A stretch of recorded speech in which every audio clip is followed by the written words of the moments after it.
Nah, kita masih di Opini Publik dengan tema yang sangat menarik, yaitu fenomena menikah muda. Belasan tahun, sama-sama belasan tahun menikah. Ada yang satu belasan tahun, yang satu jauh umurnya, dewasa. Ada yang sudah nenek-nenek, yang sudah kakek-kakek menikah dengan belasan tahun juga ada. Nanti kita akan bahas satu-satu nih, kenapa bisa seperti ini. Nah, yang ini juga menarik untuk kita lihat dan kita bahas. Setelah itu kita lihat dulu ya, ini ada tayangan mengenai dua anak SMP yang menikah di usia 15 tahun. Kita lihat ini dia.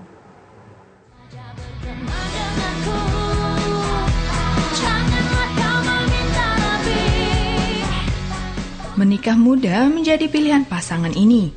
Namun yang menghebohkan hingga menjadi viral adalah pasangan yang menikah muda itu masih duduk di bangku SMP dan berusia 15 tahun. Pasangan SMP yang menikah di usia 15 tahun tersebut berasal dari Batu Raja, Sumatera Selatan, yang bernama Amanda Safitri dan suaminya Muhammad Fitra Rizky atau Gaston. Mereka menikah pada tanggal 17 Mei 2017. Entah apa yang membuat muda-mudi SMP tersebut berniat untuk menikah semuda ini. Amanda sendiri merupakan wanita kelahiran 8 Desember tahun 2002. Usianya belum genap 15 tahun namun telah menjalankan pernikahan. Unggahan foto pernikahannya itu pun langsung menjadi viral. Postingannya tentang pasangan SMP yang menikah di usia 15 tahun itu mendapat ribuan komentar dan share. Netizen pun kebanyakan memberikan komentar kontra atas pernikahan muda tersebut. Meski banyak yang menyayangkan pernikahan pasangan SMP ini, namun sejumlah netizen muda justru ada juga yang menginginkan segera menikah seperti Amanda dan Gaston.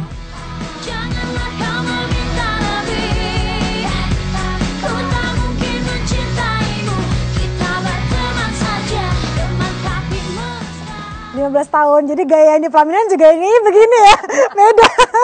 Jadi beda juga gitu kalau yang anak-anak muda gitu, anak-anak muda saya menyebutnya mau anak-anak sih sebenarnya.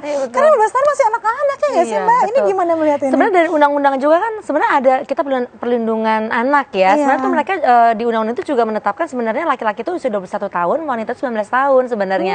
Dia dari undang-undang perkawinan dari pemerintah tahun 74 tadi begitu ya. Jadi kalau kita lihat ini apakah sebenarnya mereka menikah ini karena bayangan itu enak, apa kayak nggak akan selalu dekat gitu ya, di bayangannya nih bisa berdua. Karena kalau kita aja pemirsa ya, kita nih ya, kalau kita di 15 tahun pikiran kita berpasangan itu yang seru kan, bukan tantangan pernikahan nanti seperti apa kan nggak kebayang. Kita mau mikirnya ya kayak pacaran aja gitu. Tapi boleh berdua-duaan gitu. Jadi kayak menghalalkan pacaran begitu kan, tapi ya kalau saya lihat sih memang itu bukan jadi pernikahan di usia 15 tahun itu bukan menjadi solusi menghalalkan pacaran tadi gitu ya.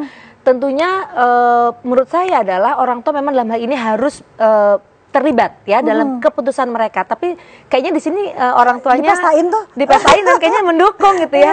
Jadi mungkin harus kita tanya juga kenapa seperti itu, karena balik lagi tadi karena ada budaya yang zaman dulu di Indonesia juga yang memang mendukung usia muda begitu kan, karena tadi secara religi juga mereka lebih baik duluan dibanding misalnya hamil duluan misalnya. Tapi kan itu bukan salah satu excuse begitu kan. Jadi kalau aku ngelihat dari tayangan tadi bahwa mudah-mudahan setelah pernikahan ini orang tua langsung juga ikut terlibat dalam perencanaan kedepannya. Jadi yang sampai di viral udah heboh, habis itu selesai juga begitu cepat. Kita terima telepon dulu nih, orang tua kah atau anak-anak kah yang ingin menikah nih, kita terima. Halo, selamat malam. Malam. Selamat malam, dengan siapa? Dengan Adimas di Bandung. Dengan Dimas, Adimas di Bandung. Oke, Dimas ada pertanyaan? Saya kebetulan seorang bapak. Ya, Bapak Dimas. Putra saya itu umurnya 22. Alhamdulillah sekarang sudah lulus dan sudah bekerja. Iya. Dia punya pasangan. Apakah ada tips untuk saya untuk bisa meyakinkan apa memang anak saya sudah saatnya untuk berumah tangga atau ya ada tips ya buat dari Mbak Sani ya? Baiklah, terima kasih Pak Dimas di Bandung pertanyaannya. Akan kita jawab di layar kaca. Ini pertanyaan banyak orang tuh di luar sana. Kalau ini lebih concern ya, apakah sudah waktunya anak saya menikah gitu. Khawatir kalau ini. Iya, jadi balik-balik lagi ada persiapan yang secara fisik, teknis ya, dan juga memang mental tadi ya. Jadi termasuk juga apakah anak Bapak Dimas tadi, kan tadi umur 22 tahun ya, apakah memang istilahnya secara pendidikan dia sudah memang lulus atau sudah punya pekerjaan dan sebagainya, apakah memang secara kekuatan finansial juga sudah mumpuni begitu ya. Jadi ada beberapa faktor yang juga harus dilihat begitu. Jangan sampai begitu dia menikah nggak tahu rumahnya di mana, mau tinggal di mana, atau misalnya ngontak tapi nggak tahu yang bayar siapa gitu. Jadi memang harus ada dialog antara orang tua dan memang mungkin calon mantunya begitu, seperti apa sih ke depannya rencananya, dan libatkan juga anak Ananda begitu kan, supaya jadi tahu sama nggak persepsinya dengan tentang pernikahan itu. Jadi rasanya semakin banyak kita berinteraksi, semakin banyak kita memang mengetahui pikiran anak dan pasangannya, semakin kita juga memahami apakah sudah siap apa belum gitu. Jadi termasuklah rencana-rencana pernikahan tadi yang sifatnya teknis kan.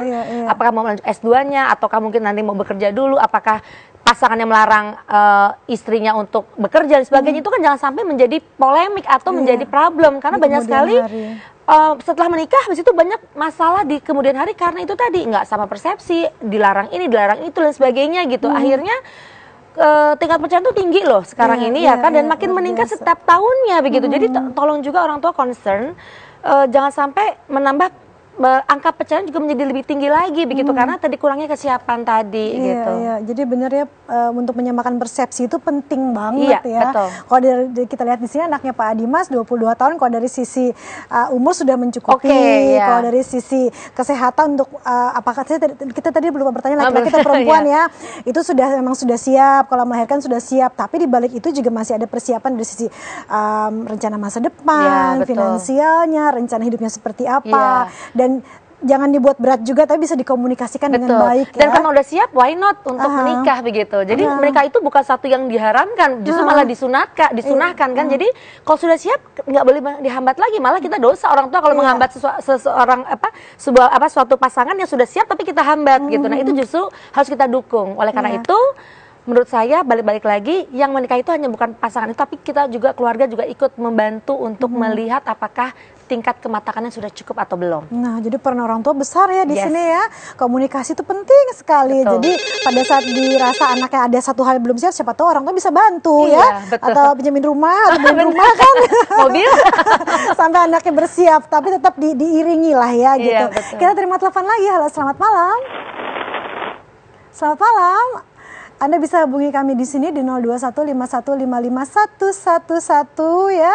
Keep trying ya, berusaha, mungkin ada yang terputus begitu masuk ke sini, coba lagi. Nah, kita sambil menunggu telepon yang akan masuk. Tadi kita sudah bahas mengenai anak yang 15 tahun menikah. 15 tahun tuh kelas berapa sih? SMP kelas 3 atau SMA kelas 3? Iya, kelas 3 betul. Oke. Nah, tadi yang sebelum jadikan sempat kita bahas yaitu mengenai opini-opini dari sisi religi. Apalagi ada anak ustadz yang menikah umur 16 tahun yang membuat jadi sampai hashtag ayo nikah muda, sampai banyak yang menikah setelah itu, dan kita tidak tahu kelanjutannya seperti apa. Yang kita khawatirkan adalah kelanjutannya ini seperti apa. Ini bagaimana? Bagusnya hashtagnya ditambah kali ya, jangan ayo menikah usia muda, tapi ayo persiapkan usia mental dengan sebaik-baiknya. Maksudnya hashtagnya begitu atau ya. Hashtag ayo nikah muda kalau sudah siap. Ya betul. Dan siapnya apa lagi nih? Siapnya banyak kan tadi kan. Nah, jadi memang dari budaya atau tadi dari kalau kita melibatkan aspek memang religi, memang ada beberapa atau banyak dari bagian dari masyarakat kita yang memang percaya bahwa lebih baik menikah lebih muda dan tidak ada pacaran, karena mereka takut juga yang disebut dengan zina begitu kan.